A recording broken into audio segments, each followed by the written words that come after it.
Société. Lutte contre le travail des enfants dans la cacaoculture.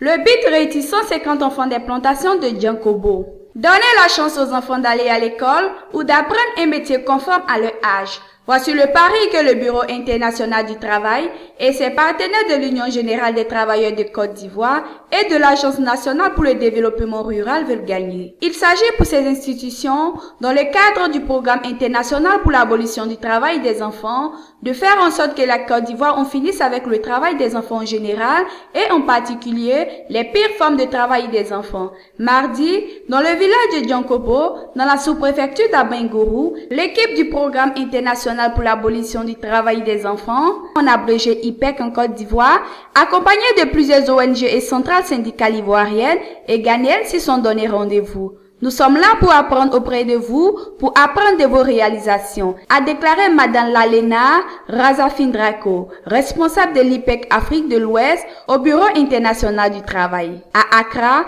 lors d'une cérémonie de remise de matériel didactique, à la place publique de Djankobo, 15 filles ont reçu des casques de coiffure et des machines à coudre. Je fais la coiffure. Avant, j'aidais ma mère au champ. Quand le projet est arrivé, j'ai été choisie et j'ai demandé à faire la coiffure, a témoigné K.A., âgé de 11 ans. Dans ce village, ce sont 150 enfants qui ont été récupérés. Cela grâce au programme d'action, de sensibilisation, d'appui à l'éducation, à l'apprentissage au métier des 1000 enfants victimes des pires formes de travail des enfants et d'aide à 50 familles vulnérables dans la cacaoculture. Dans ce village, ce sont 150 enfants qui ont été récupérés. Cela grâce au programme d'action, de sensibilisation, d'appui à l'éducation, à l'apprentissage au métier de 1000 enfants victimes des pires formes de travail des enfants et d'aide à 50 familles vulnérables dans la cacaoculture. Un programme financé par le Bureau international de travail via l'IPEC et mis en œuvre par l'UGTCI, l'Union générale des travailleurs de Côte d'Ivoire, chargée du travail des enfants,